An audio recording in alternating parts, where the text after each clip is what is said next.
Realer than real.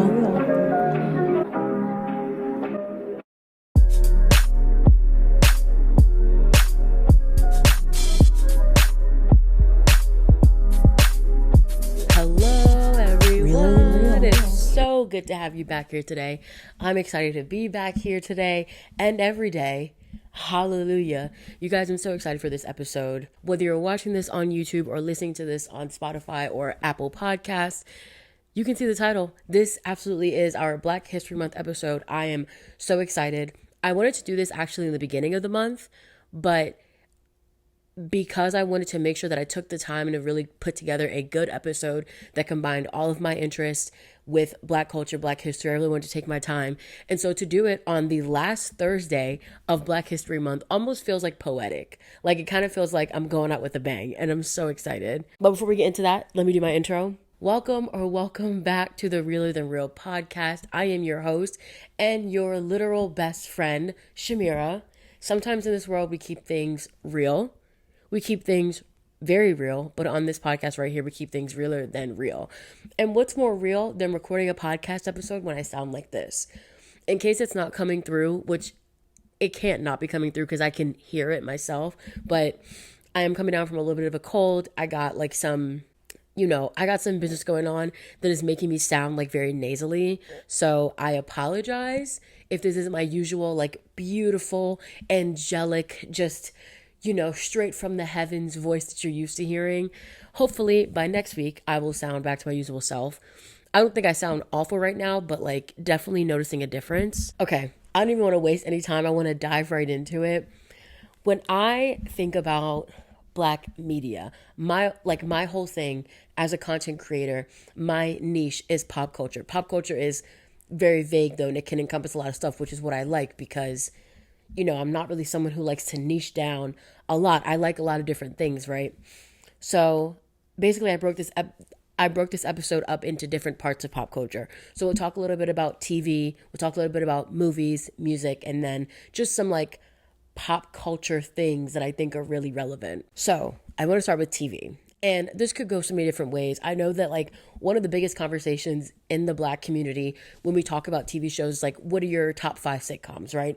And I think that conversation is dandy. For the record, if I had to think about it, what would I say, dude? I don't know if I can put it in order right now, but I definitely like what would be on there. I would say The Fresh Prince of Bel-Air, obviously.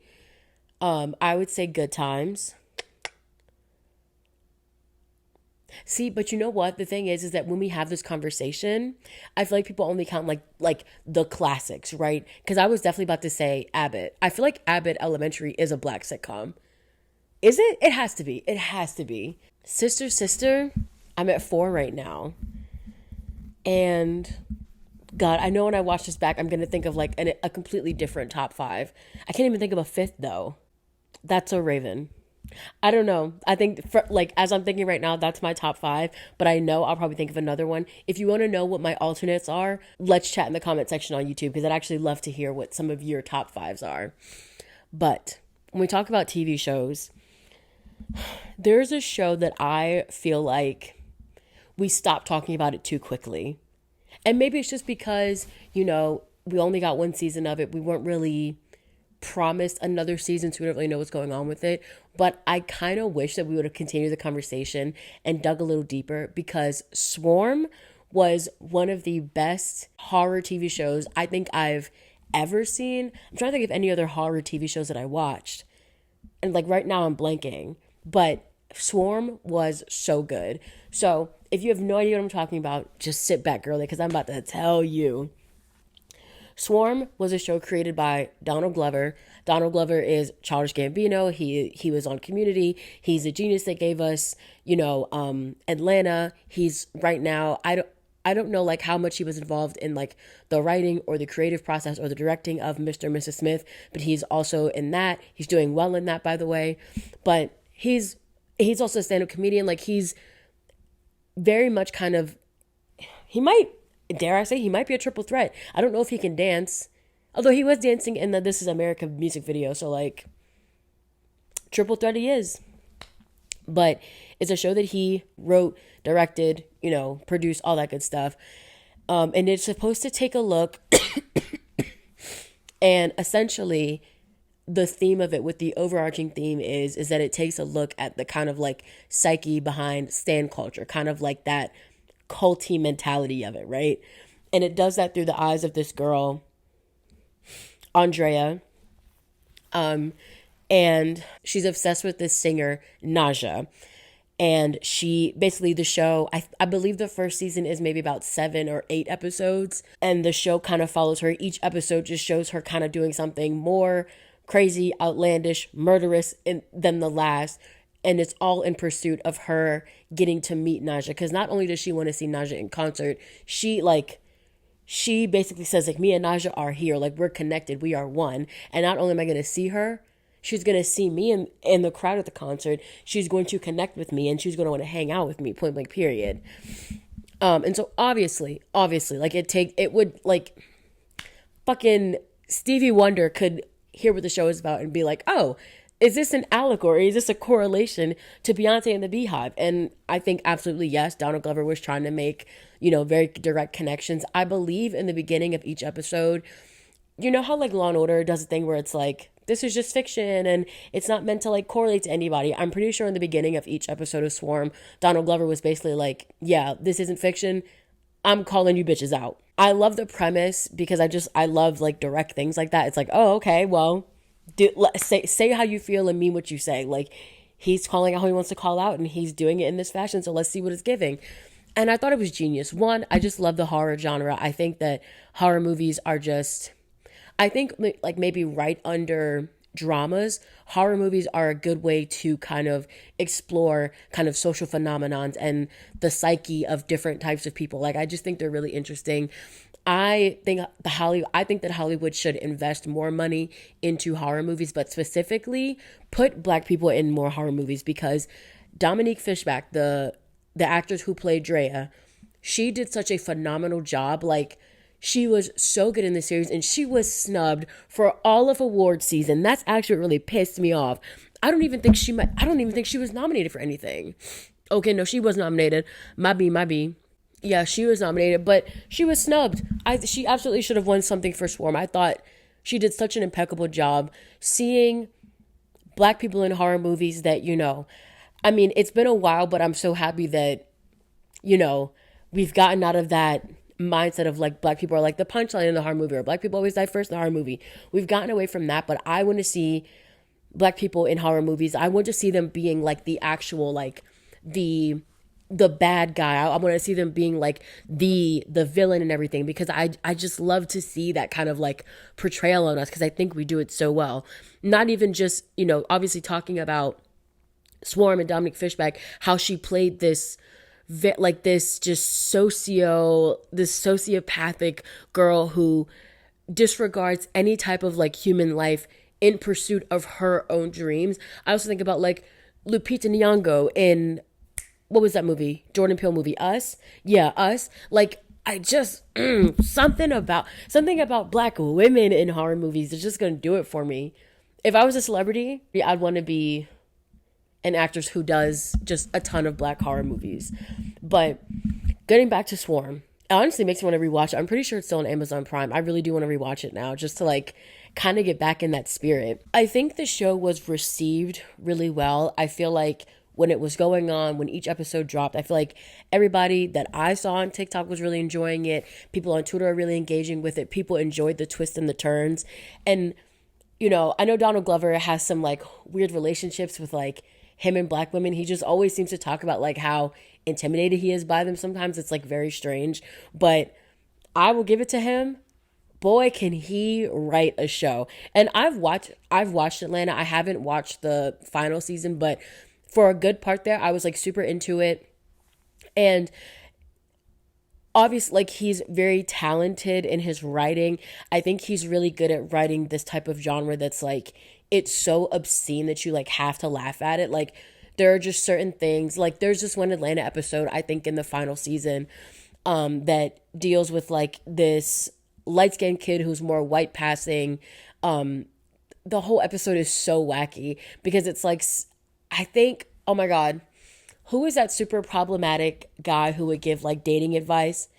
But it would be like just it would be really like, he would be like, if you're a woman, you need to lower your standards, because as a woman in your late 30s and you don't want to have kids or something, like, I forget his name, but he was in it. And basically he was like this big celebrity who was coming to this high school, and he would give, it's like he's giving every black student free scholarships.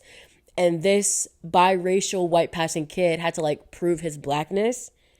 It was it was the most surreal episode. Like, describing it, I don't know if it sounds like a comedy or a sad thing, but like, that is Donald Glover's writing. So when when you listen to the description of this show and it's like, oh, it's about Stan Twitter, you're probably thinking it would be funny, but then you look at the episodes and you see that this main character, Drea, she's literally killing people left and right because they say things that she doesn't like about her fave. Like, and it's so absurd, but it's so funny. Like, I think it might be the third episode, if I'm remembering correctly, because at this point she's killed maybe about, we'll say like 3 people. No.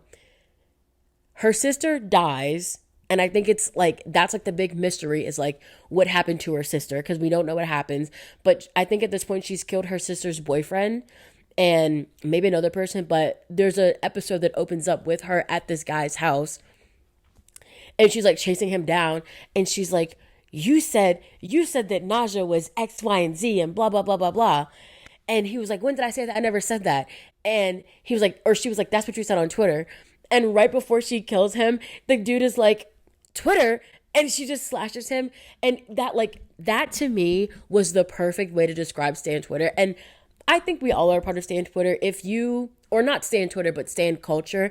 If you like something, a show, an artist, a movie, anything like that, and you've interacted with anything online having to deal with that media or that person that you like, you have inadvertently become a part of Stan culture.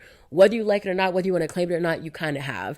And so to have that moment, like that very succinct moment, because you don't know, like, I don't even know if I'm supposed to root for Drea sometimes or not. Like, sometimes, because it's me, I'm just kind of like, honestly, yeah, if someone's talking about my fave, they gotta go. But then also I'm kind of like, Drea, it is Twitter. Why? You do not have to slash this man's throat over Twitter.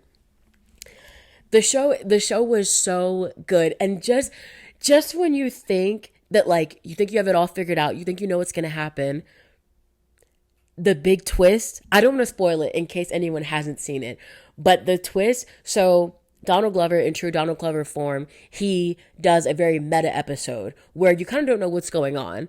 The meta episode, do I want to talk about it? I don't think it'll be a spoiler. Well, no, I don't think it will be. I think I'm going to talk about it. He does this meta episode because after Drea has gone on a killing spree for about 3-4 episodes, he does this episode in the style of like a First 48, where it's this female detective and she's like trying to find the killer. But what actually blows my mind, that whole episode, is I'm watching it. Oh, you guys, I'm freaking out now because I'm remembering how low-key genius it was. I'm not even gonna lie, you guys, it was genius. He creates this episode where this female detective is talking about it, and in the episode he has himself and Dominique Fishback, she is Drea, but they're like on a red carpet and they're talking about how excited they are to do this project. And I lied to y'all not, and I hope I'm not the only one. I don't want to make myself sound stupid, but you best believe that when I saw that part, I was like, is this based on a real like person? It threw me for such a loop, bro. Like, I need to rewatch it. I'm already deciding it.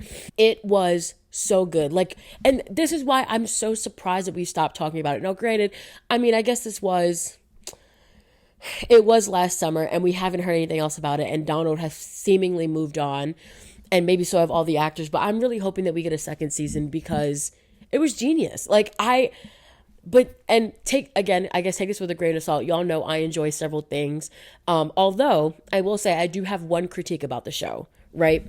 I think the idea of doing something that kind of looks at the psyche of Stan culture, kind of delving into that like almost uncharted territories, or that uncharted territory, or even a territory that has attempted to be charted in, but depending on which fandom you go towards, you're gonna get ate up. You know, if it's the Barbs, you're gonna get ate up. If it's the Beehive, you're gonna get ate up. I'm trying to think of if it's the Swifties. Who else has like the Arianators? Who else? Those are like the big main like fandoms I can think of. But I think the idea of approaching stan culture in general is a good idea. To focus it on one fandom is a statement, and putting a statement behind a good idea, can make an even better idea. However, I do feel like when we think about Donald Glover and we think about like his weird kind of relationship sometimes with black women, it kind of felt like he may have been punching down a little bit. You can never punch down on Beyonce, so not punching down on her, but punching down on her fans. And I feel like if you're gonna do this this stan culture kind of like think piece, this horror analysis, I think you have to do all fandoms or all of the big ones.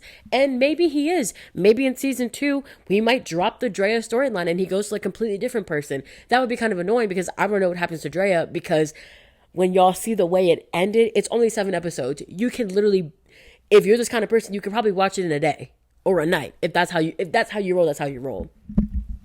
But it did kind of feel like he kind of like punched down in a way and kind of took it as a chance to kind of like mock how people feel about Beyonce, which, I mean, I'm literally sitting here in her shirt, right? So I am a big fan of hers and I will defend her. And I've said this before in a previous episode. I defend Beyonce in the regard of like, she's a black woman who has been in the music industry for so long, broken so many records, but yet she's still constantly being criticized and constantly being doubted for things like that. I literally just saw a TikTok the other day and someone was like, oh, Beyonce needed 7 writers to write Texas Hold'em. Okay. Like, it's ridiculous. It's asinine, right? But in that same regard, as someone who actively does stan a ton of people, I can also look at other stans. I can look at any other discourse online and any other kind of fandom and be like, oh, y'all are not all there. Y'all are in a mental capacity. You may be losing it a little bit, right?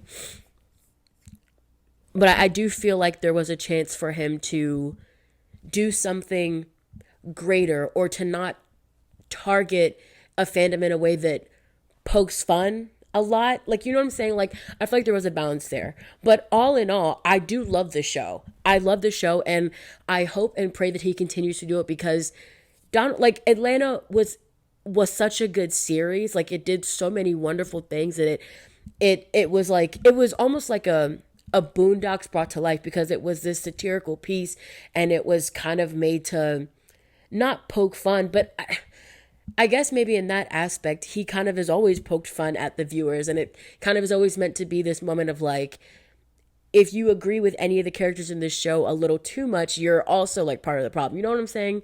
So I don't know. I don't know. But Swarm was an amazing show. I love horror, and it was incredible. And it was great. So Donald, job well done. You've made the Black History episode. Congratulations. It was a really good series. I'm going to rewatch it, and I feel like what TV shows are going to come out in if there's any new shows coming out in 2024, especially at this, like, on this day and this month, we would have already known by that. So hopefully sometime in 2024, we can get news that in 2025, we'll get our 2nd season of Swarm. Fingers crossed. That was a quick intro segment, I feel like. We're going to take a quick little break. We'll be right back. Okay, you guys, we are back. But more importantly, we are back with our 3rd installment of our drink of the week. First and foremost, the forever returner, the Big Pink. I got ice water in here today. Something to really soothe the throat, really calm the throat because of all the coughing I've been doing. I really feel like I could have abs by now from all of the the muscles that it takes to cough. It's insane. It blows my mind every time. My core is extremely sore. And I feel like I really just had a regular ass cold, but the symptoms are just so weird. I don't know. I guess as the body ages, things just hit different. So first and foremost, we have cold water. And then if you were watching earlier, you saw me already drink out of this checkered mug. But in here, we just have some lemon tea.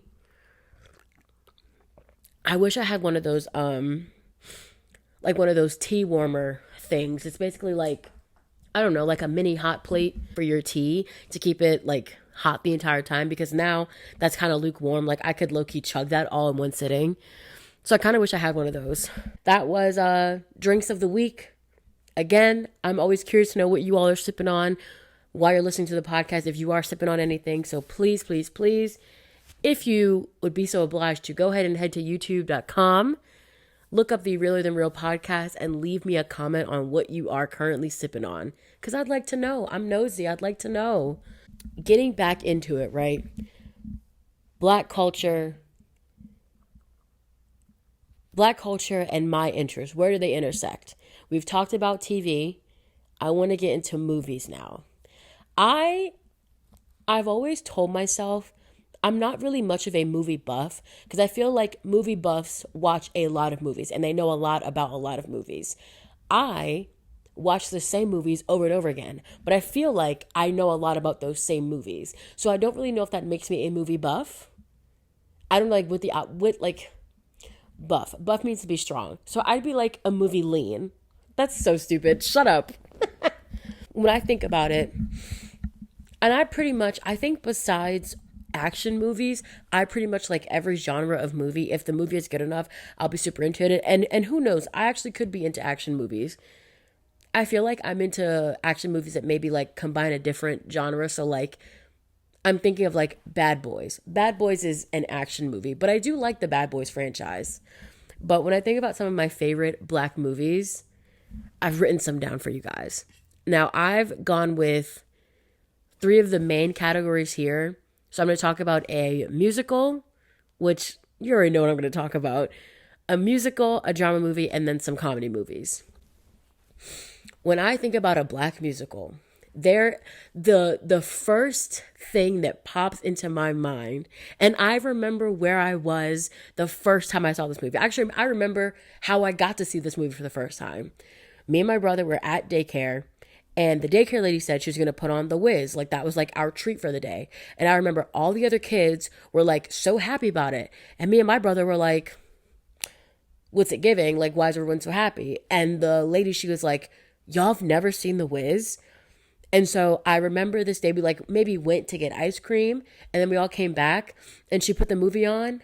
I was here for it. And ever since then, I've been so obsessed with it. I remember when we first got it on DVD, I was so excited.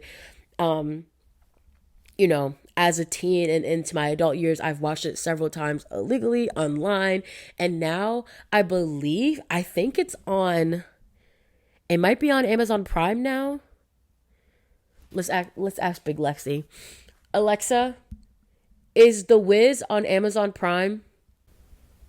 The Wiz is available with an Amazon Prime Video subscription for free on Peacock and for rent or purchase on Amazon Prime Video. So if you have an Amazon Prime account, you can watch it on Peacock. The mix and the matching between the different subscription platforms is getting to be too much. You can watch it here if you have this account and then you have this provider. And get out of my face. But anyway, it's somewhere to watch. I can watch it for free, but if not, I can always watch it illegally.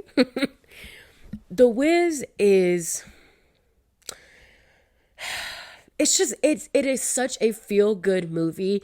It has moments of joy in it. It does inadvertently have some horror parts in it. If you've ever seen the movie, you know exactly what I'm talking about. But the subway scene where like the carnival carny guy, he blows up these weird paper mache dolls and they chase the main characters throughout the subway corridors.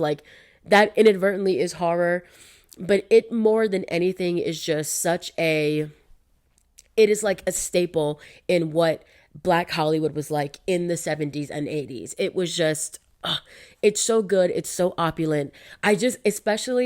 So let me back up. For those of you who don't know, The Wiz is a Black take on The Wizard of Oz. It is literally the same story told the same way. I think the main difference in it, and one of the like big like pop culture kind of like things about this movie, is that obviously in the first one Judy Garland was very young when she played Dorothy. It is Judy Garland, right? I don't want to misspeak. I'm almost sure. I said it with such confidence and now I'm like immediately doubting myself. I was right. And isn't Judy Garland, isn't that Mariska Hargitay's mother? I know I'm going off track, but I want to know now. Now that I might be wrong. It's Liza Minnelli. But I know that Mariska Hargitay has like a very like famous mother. No, I'm looking it up. Everyone shut up because I know what I'm talking about. Jane Mansfield. And her mom's a babe. Okay, you guys, I'm not stupid. I know what I'm talking about. Okay, anyway. Obviously, in the original Wizard of Oz, Judy Garland was very young. The character of Dorothy was supposed to be this really like young girl. Maybe like I guess somewhere in her teens. And in The Wiz, Dorothy, Diana Ross, she is much older than Judy Garland is, much older than Dorothy is in like the original narrative of the show or the original narrative of the movie. So it kind of came as like oh my God, how is this going to work? Diana is so much older than what Dorothy is supposed to be. But I think it worked just fine because that is still like, that is so true to the Black experience. And I genuinely cannot speak to other like ethnicities or races or anything like that. But the idea of living at home because you're not necessarily being put out is something that is so true to the experience. I was told so many times, obviously before my mom passed, I like thought of the idea of moving out. And I was told so many times just by older Black people, like, don't rush to move out. Like, what do you need to move out for? Like, you know, just all these things. And it became this conversation that was way bigger than what it needed to be. But that idea that Dorothy is living at home at such an older age, I think a lot of people that don't understand that cultural experience, it can be kind of it can be kind of off-putting because it's like, wait, if she's so old, if she is so much older, why is she living at home with her family? But it's like, you don't get it. Like that's just what it is. I mean, and also you can't talk about The Wiz without talking about like the all-star ensemble. Obviously you have the Diana Ross, you have Michael Jackson, Nipsey Russell, I forget who plays the lion, but you also have Lena Horne, Lionel Richie. No, not Lionel Richie. Shamira, please. Richard Pryor. That's so embarrassing. Honest mistake. But you're just such an immaculate cast, and they all come together to make such an amazing movie. The Wiz, it awoken something in me. It awoken my love for musicals. I love the big kind of like, the big stage production of it all. Like, just, hello? Relax. Like, one of my favorite scenes in The Wiz is when Dorothy, the Scarecrow, the Lion, the Tin Man, and the little dog Toto, when they get to Emerald City, right? And it's the scene right before they, quote unquote, meet the wizard. And all of the people in Emerald City, they're doing like the color changing dance. I have seen The Wiz more times than I can count. But something about that scene is so beautiful and alluring to me every single time. Just I want to be caught dead. Like, it's so, and then she does the, ooh, ooh, ooh, ah, ah. It's so, like, I'm not even gonna lie, honestly, because you know what that scene is giving? It's giving very much ballroom. And I think that's why I live for it so much. Something about it is so just like fabulous and just like, ow. They're not doing that exactly, but it does kind of give that a little bit. If you like open your third eye, listen with your like fourth ear, you'll hear it. You'll know what I'm talking about. The movie is just, it's so good. Like, I don't know. No notes. I have no notes. It's such a good movie. I think that if you like musicals at all, I don't think there's a way you haven't seen that movie, but if you like musicals or you just like watching, I think like quintessential Black experience movies, I feel like you would love it. It's just an amazing movie. Michael Jackson is a star in that movie. He sounds great. Great acting. I don't really know. What other movies has Michael Jackson been in? Because why do I feel like he hasn't done a ton of acting outside of his music videos. But I feel like he's like honestly a really good actor. I thought he portrayed the character of the Scarecrow like really well. There's a few things. He was in a horror movie, a 5-minute horror movie called Ghost. He was in a 17-minute short adventure fantasy called Captain EO. A 93-minute movie called Moonwalker, which was action, crime, and fantasy. I'd be curious to see those, honestly, because I thought he played the character of the Scarecrow really well. Oh my God. And the ending scene, first of all, from the second, so Dorothy defeats Eveline, the Wicked Witch of the West, or is it the East? Y'all know who I'm talking about. Miss Don't Nobody Bring Me No Bad News. Oh, I love that movie so much. And you know what I love especially? Sometimes, because I've said this before, I have a very long commute to work. I like putting on soundtracks to movies and like listening to the songs and kind of just filling in the blanks of what's happening in the movies, like in the movie in between those. So I've done it to like Rocky Horror Picture Show, which is another movie that I absolutely love. I do it all the time to High School Musical, but I love doing it with this movie too. But just sometimes it gets to be so elaborate that I'm like, my brain cannot contain just thinking about this movie anymore. I need to see it. And I think I'm going to watch this movie again this week just because I'm talking about it again. But so right after they defeat Eveline, they get back to the wizard's house and they realize like, oh, you're a phony. You fucking suck. Like, you're a loser. Honestly. And yeah, Richard Pryor is a loser. That's a lame, actually, well, hold on. That might be controversial, but for what he did to Pam Grier, rot in hell, mister. And look it up. I'm just going to say, look it up. I don't want to speak such dark things on this podcast, but look up what Richard Pryor did to Pam Grier and join the anti-Richard Pryor club along with me. But anyway, when they get back and they realize he's a phony, Lena Horne, she descends from the heavens and she sings that song, You Gotta Believe in Yourself.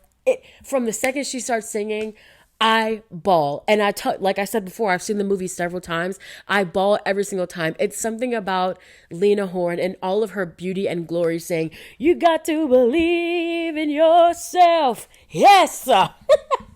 It's so good. And then, the final scenes where Dorothy is saying goodbye to her new friends.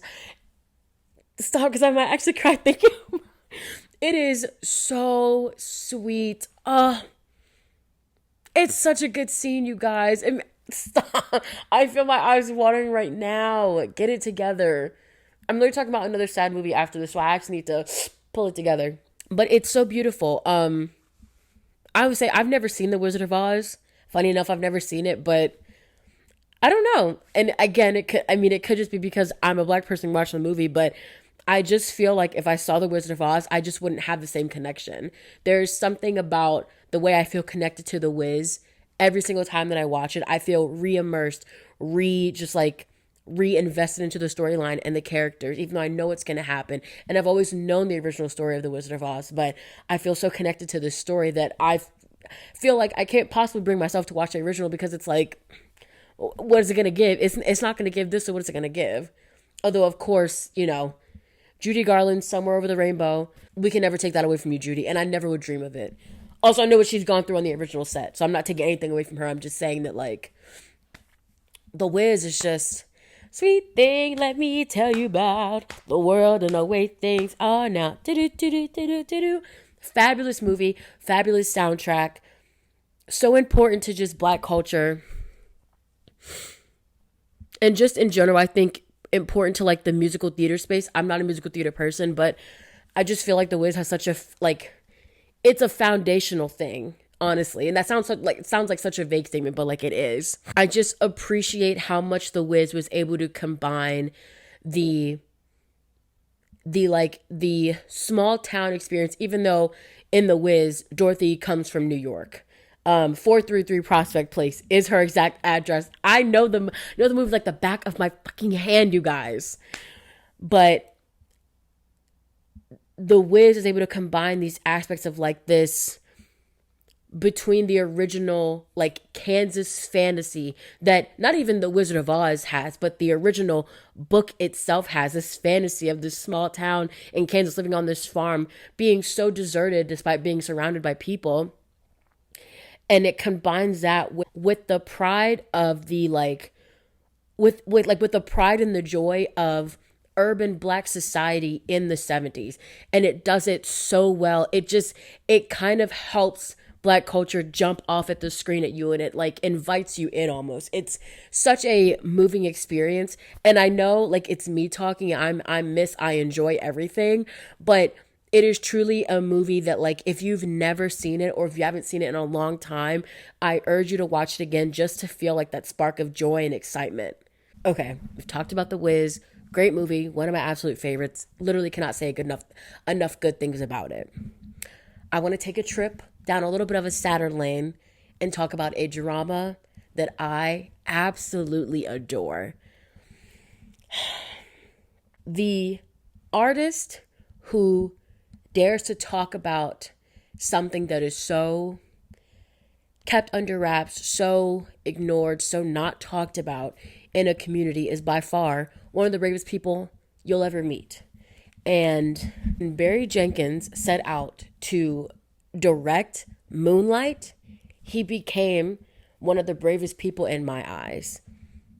Homosexuality, especially amongst men in the Black community, is something that is so overlooked. And look, I don't necessarily want to dive into what the relationship between the Black male community and homosexuality looks like. There are people who are far more educated than me who I think would do a better and more eloquent job of explaining it. But, you know, there's a reason why a lot of those movies don't exist. And so for Barry Jenkins to do this in the way that he did it, I thought was just something that was so beautiful to me. I think I also saw this movie around the same time that I saw Call Me By Your Name, another movie that explores those, you know, kind of like these gay stories, these LGBT stories within these spaces that involve men.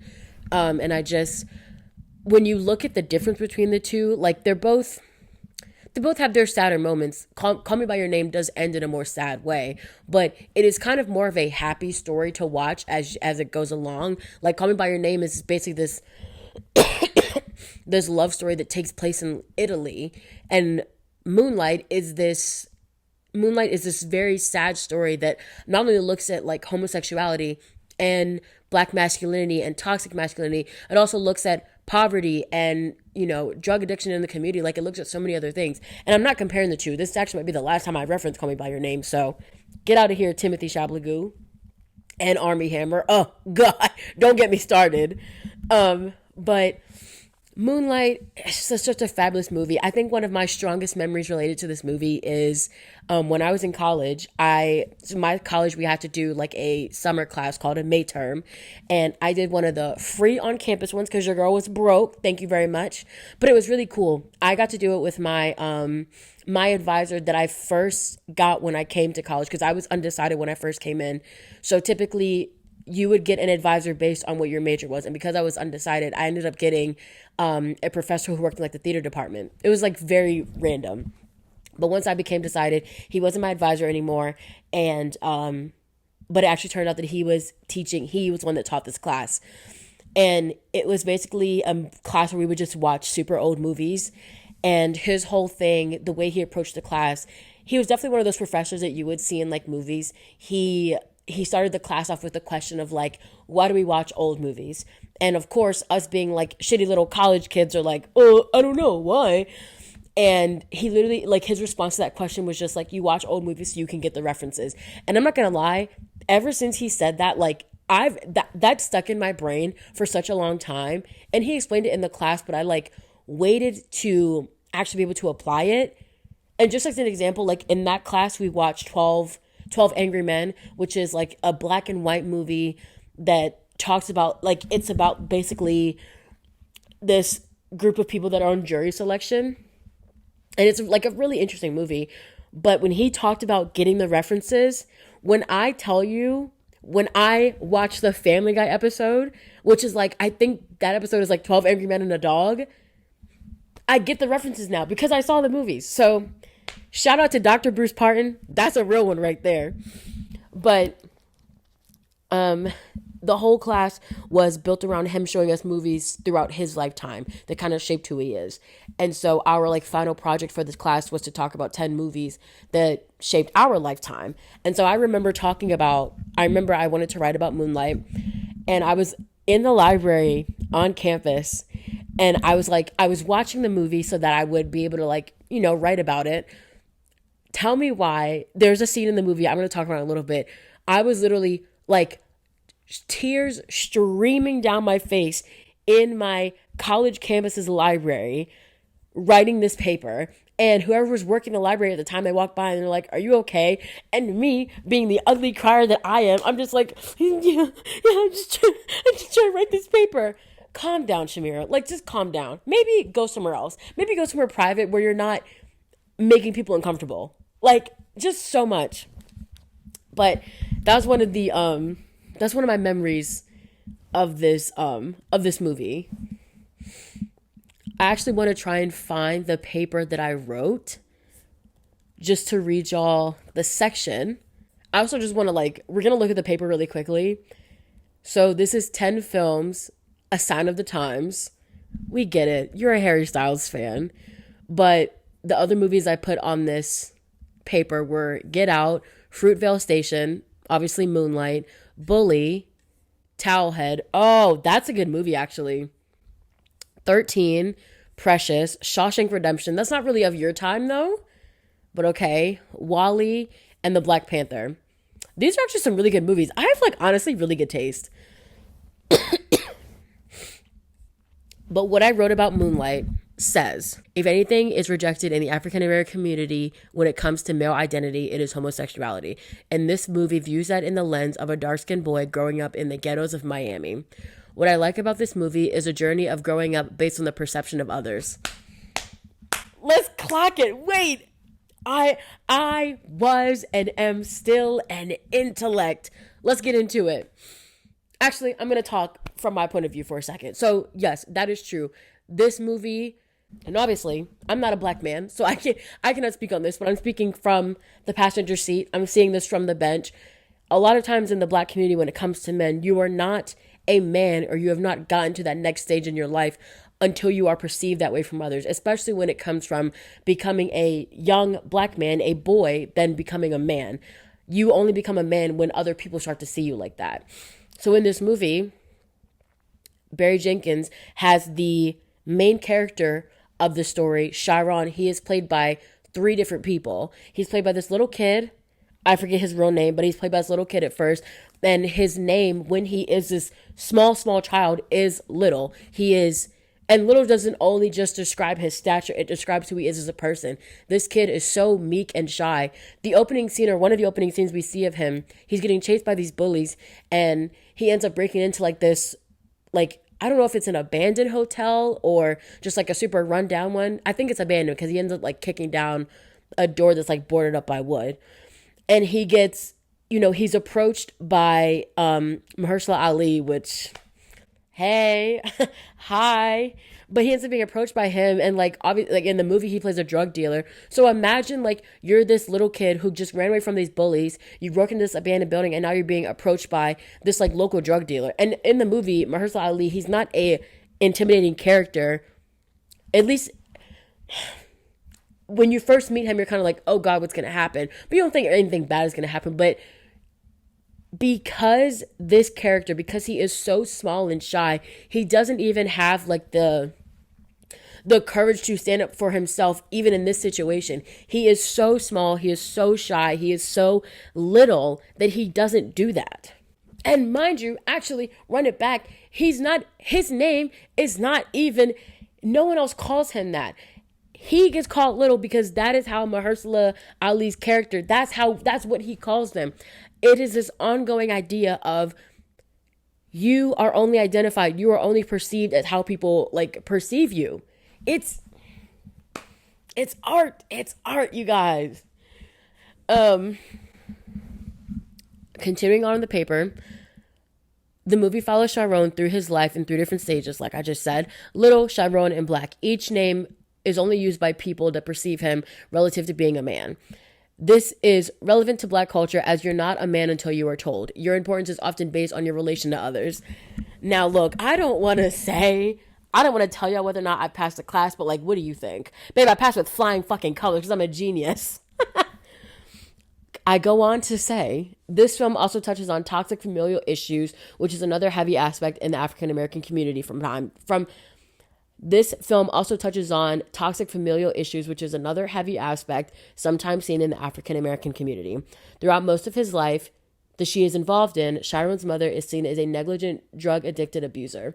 In most cases, this would be the perfect excuse to never talk to her again, but as we see in his adult life, he is still involved with her. In a very heart-wrenching scene, this is the scene, we see her come to terms with the fact that she was a terrible mother, and she apologizes as they both cry.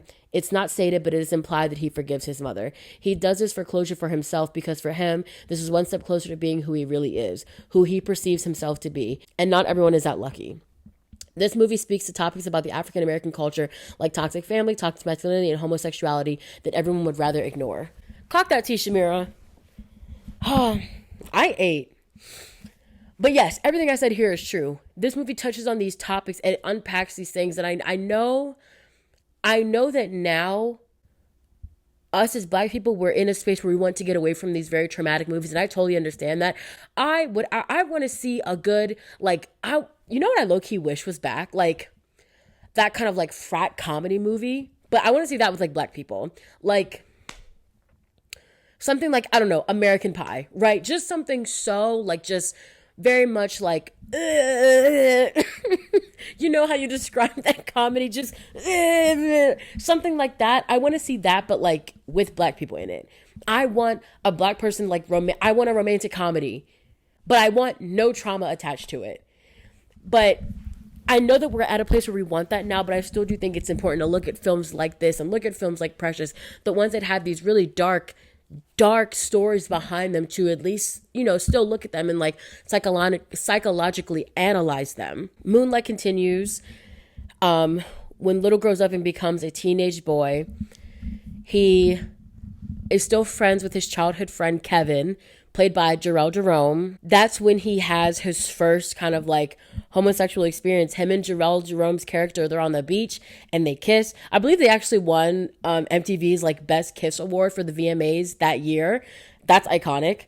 But yeah, he has his first moment, and I don't think it's only just kissing. I think they do a little bit of, what's that Journey song? Loving, touching, squeezing. If you know what I'm saying. They do a little bit more than just kiss. But it's his first experience. And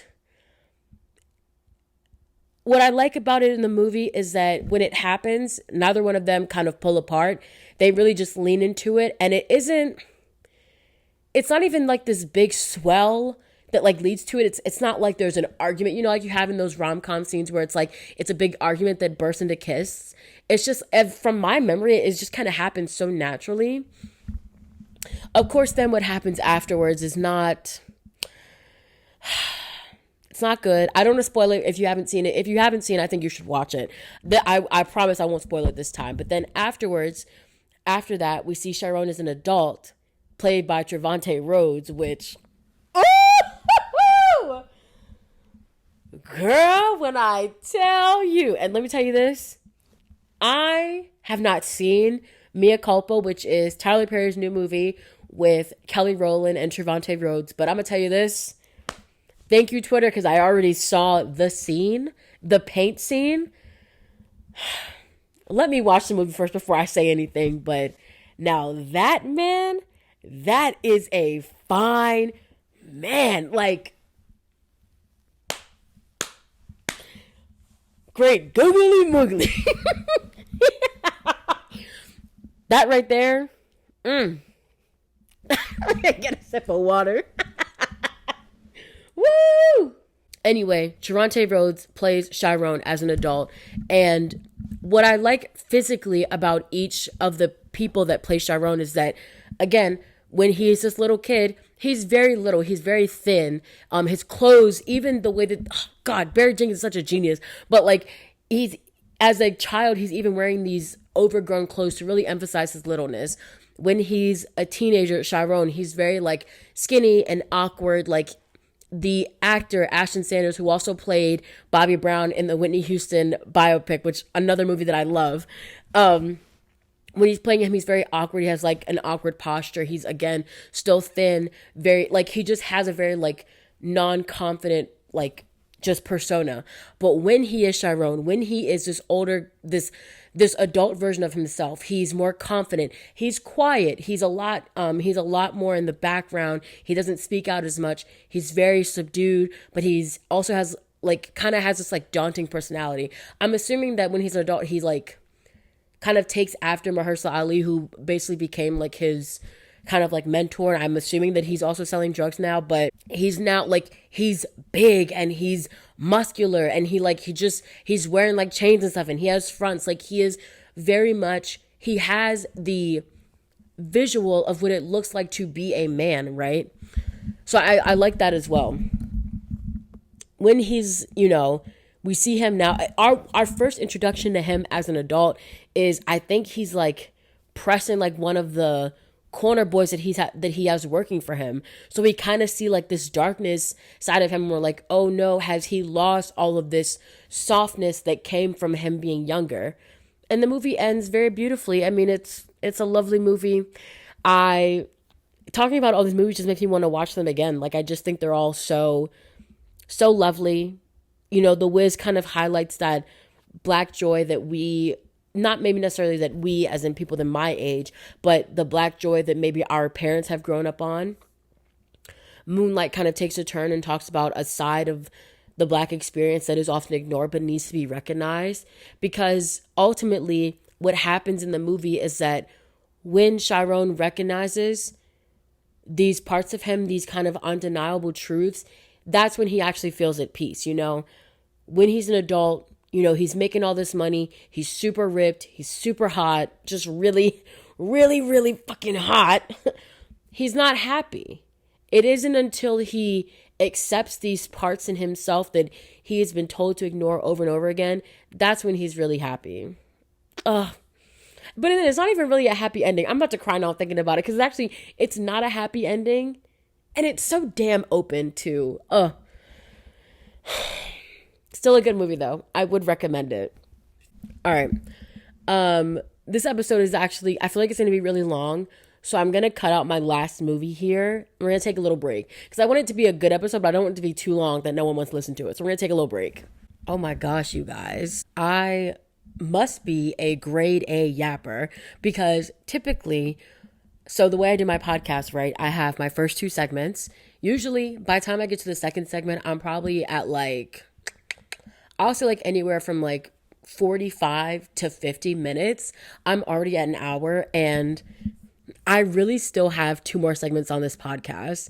So I'm trying to decide what I should do. I mean, honestly, I could go through, they're probably going to be really quick. Yeah, they're going to be really quick. Because so my next segment is going to be Black music.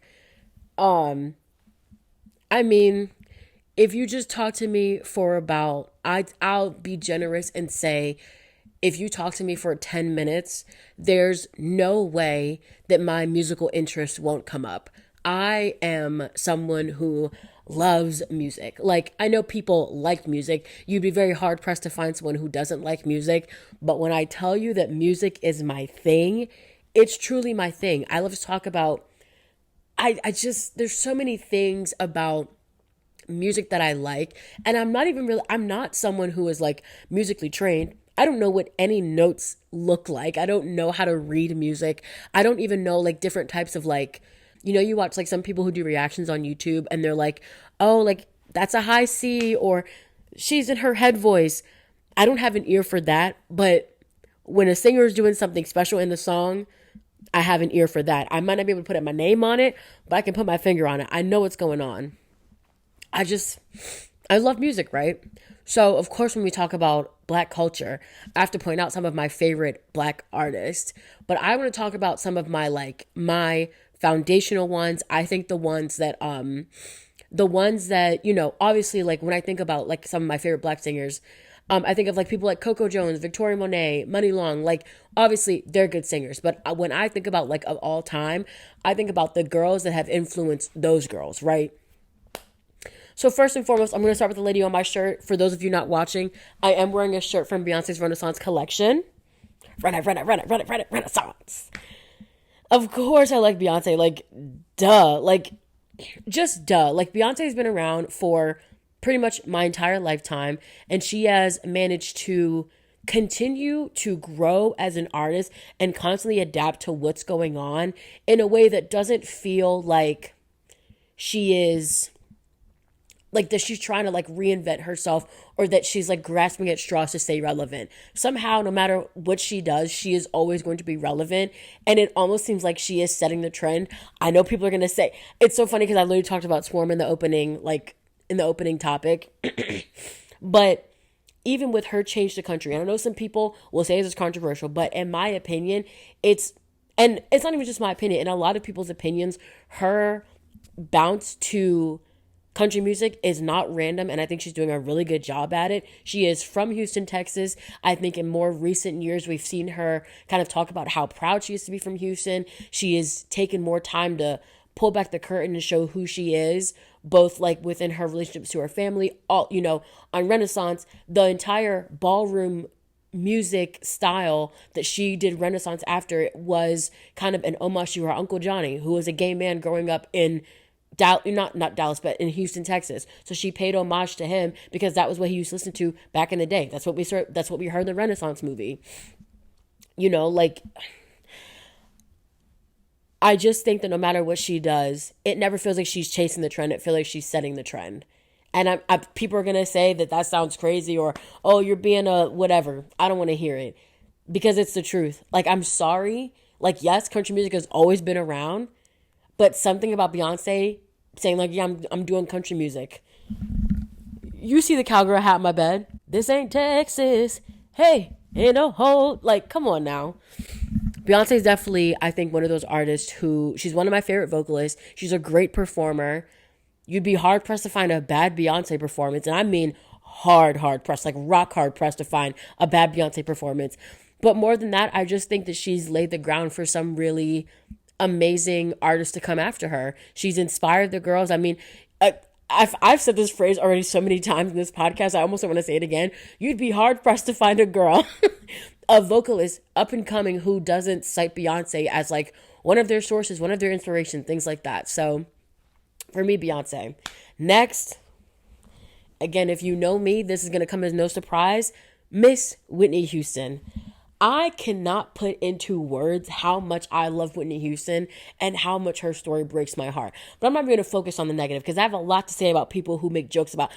Actually, I'm going to say, because you know, it's my podcast. People who make jokes about how Whitney Houston passed away, I think that is some of the most vile shit I've ever heard in my life. And I have a very controversial but true thing to say. When it comes to Hollywood women and their battle with drug addiction... Somehow that's always seen as a joke. When we talk about certain male singers who have died from drug overdoses, it all of a sudden becomes, that's not a joke and you can't say that and blah, blah, blah, blah, blah. How about we don't make any jokes about anyone going through drug addiction because we don't know like what that journey looks like for that person. I digress. I'm not going to talk about that. I'm not going to talk about that part of her life because that's not what I want to focus on. What I want to focus on is this woman's incredible vocal range.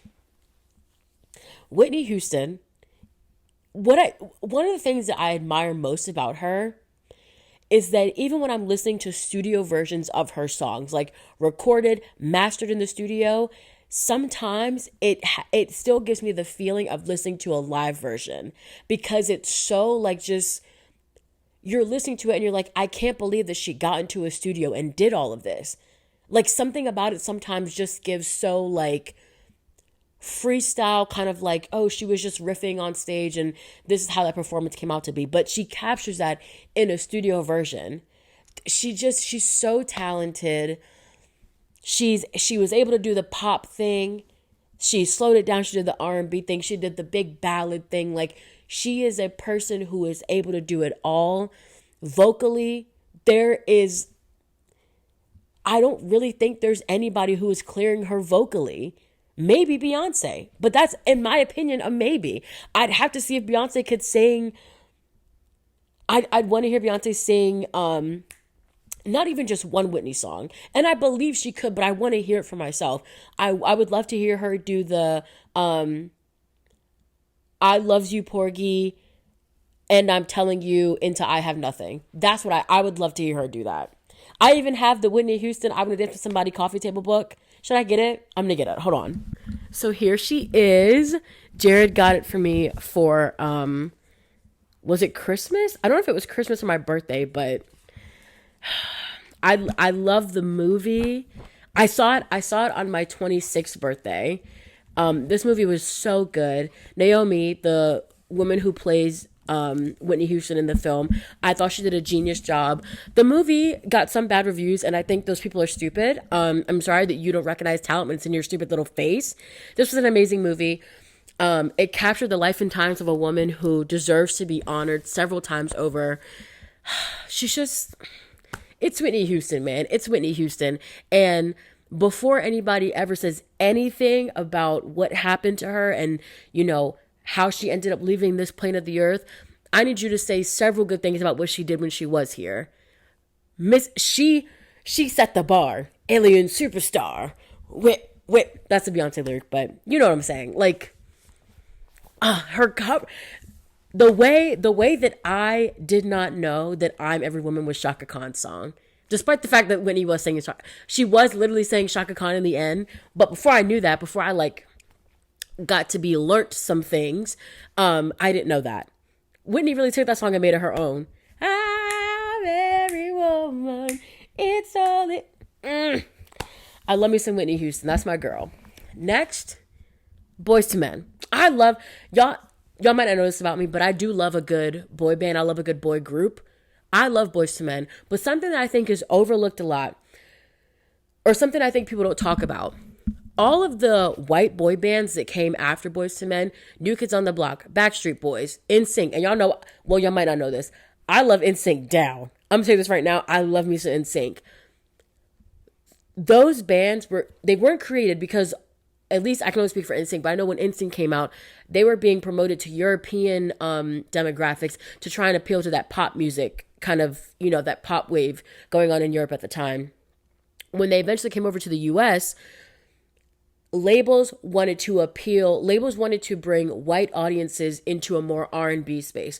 So they would have these boy bands like New Kids on the Block, 98 Degrees, Backstreet Boys, NSYNC. They would have them emulate that a cappella style, that super harmonious style that Boyz II Men became famous for. You know what I'm saying? Like, Boyz II Men really emphasize, not only can we all sing and dance well together, but we actually have these harmonies down packed. If you listen to earlier songs from NSYNC, they don't really emphasize their harmonies, but then later on in their career, they literally have a song, oh my God, what's the name of it? Oh my God. It's not maybe it is I Thought She Knew. Yeah, they have a song, I Thought She Knew. It's on their No Strings Attached album. It's literally an a cappella song. But if you listen to their earlier stuff, they were not doing that. Boyz II Men was literally the blueprint for a lot of these 90s boy bands.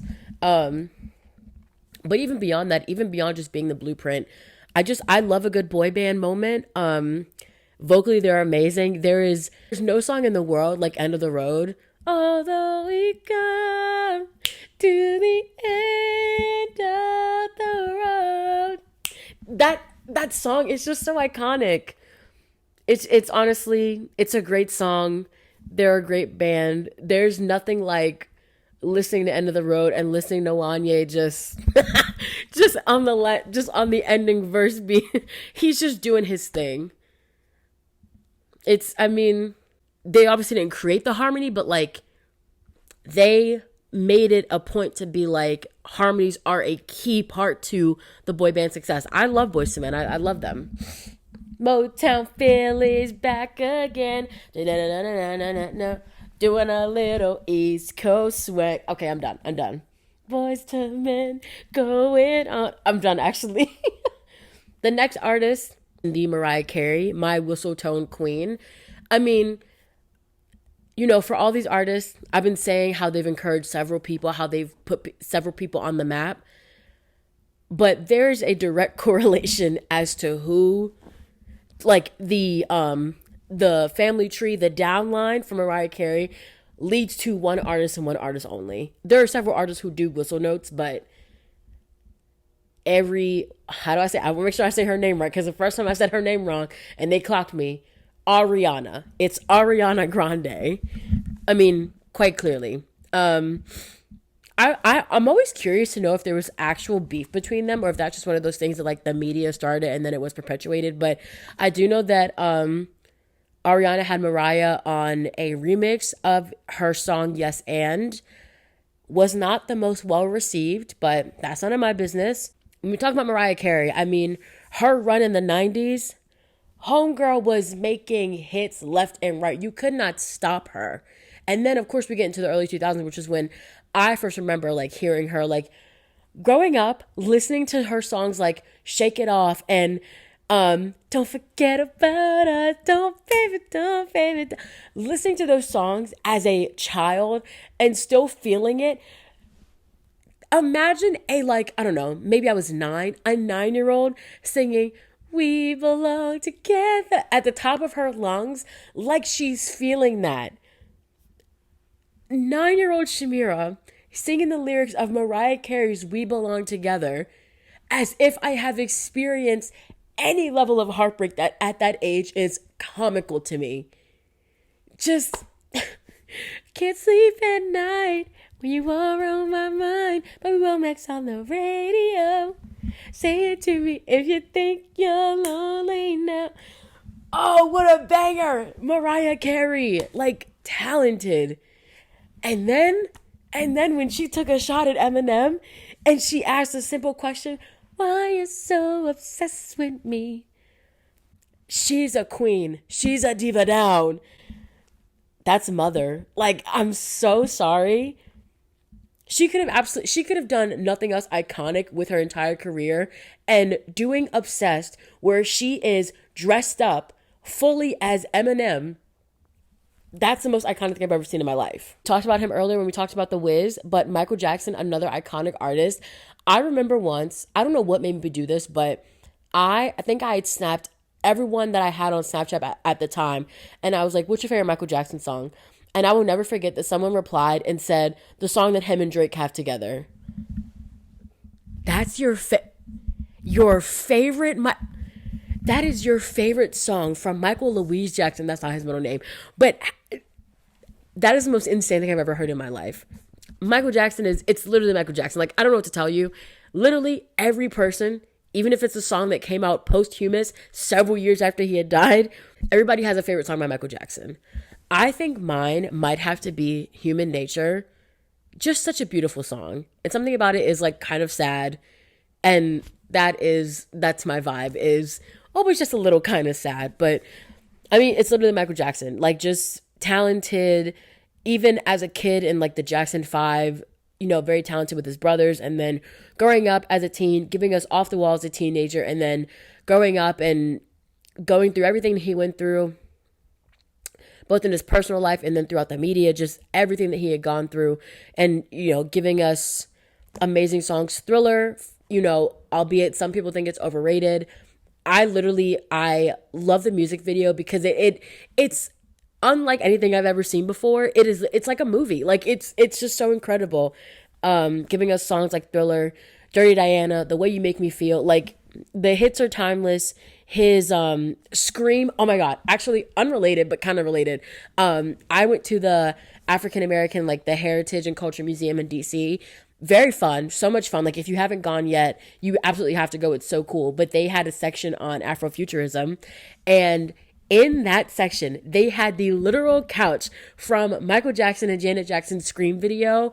And when I tell you, I was so hyped to see it. Like, you would have thought that, like, Janet was in the museum herself. Like, I was just so excited to see it because it was so cool. Like, it's literally the couch that they sat on and they danced on. Like, Scream is such a great song. It's like brother and sister, just peak, like, bad bitch energy. Just, it was just so cool. So I just wanted to share that little tidbit because it's so cool. Like, I want to go back and see it again.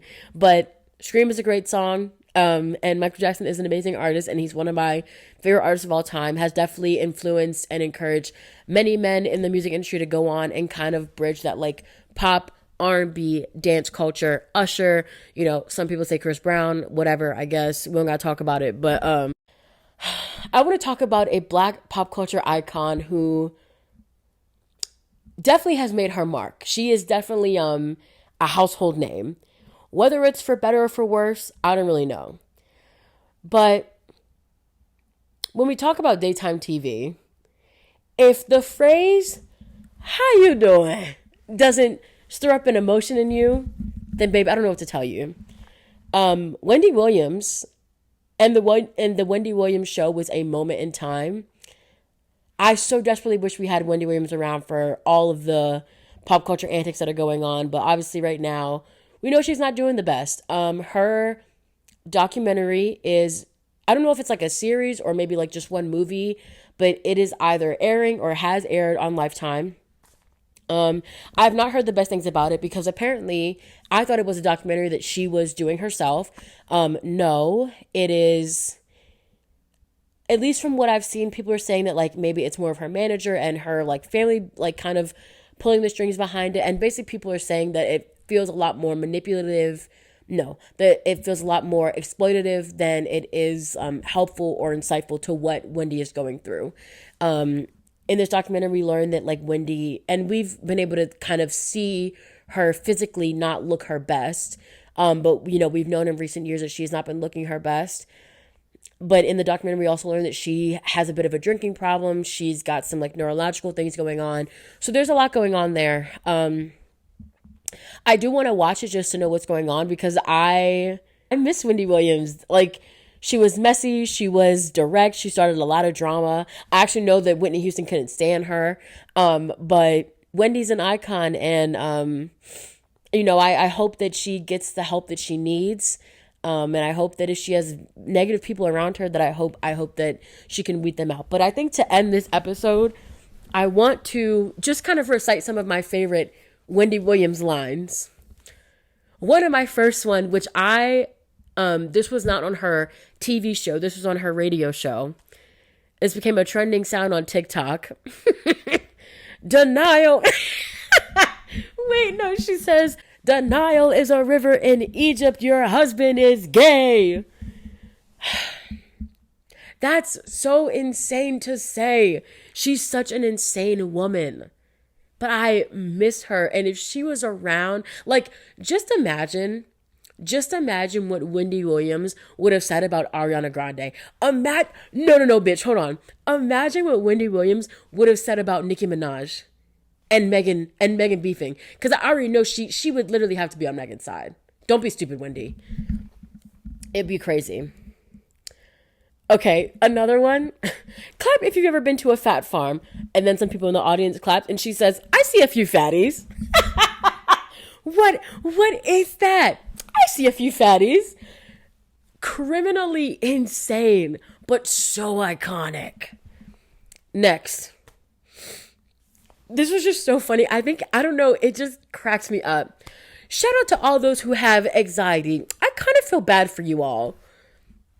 Thanks, babe. Thanks. That's so... I don't want to run the word iconic into the ground, but like, it's iconic. Next. She passed away. Oh. Okay. Like, what? Unhinged and iconic. That was the alternate name for this podcast. Unhinged and iconic, honestly. This is not so much a phrase, but because she has called this woman this, I rarely ever say her name correctly. When she called Dua Lipa Dula Peep, that stuck. Like, honestly, if I was Dua Lipa, I don't know if she did it at the time, but I'm not even kidding. Right now, my Instagram name or my Twitter name would be Dula Peep. That's like too iconic to pass up. And I'd be creating Dula Peep merch, and it would be white baby tees, Dula Peep, but written in the Peep lower, like in the Peep, like, you know, the little Peeps candy, written in the Peep font. That's Dula, get in contact with me. I got some ideas for you. I do work in marketing, so And last but not least, and this applies to Miss Wendy herself and to all Black women, to all Black people in this month as we end out this month. She's an icon. She's a legend. And she is the moment. Now, come on now. You guys, thank you so much for tuning in for this very long episode. I would almost apologize for it being so long, but it's literally Black history. Like, how could I apologize for it? Sorry. Now, let's hope I can get it edited on time to be posted actually on Thursday. Cheers. Thank you all so much for tuning in, and I will see you all next week for me and my Whitney Houston biopic Coffee Table book. Bye. Realer than real.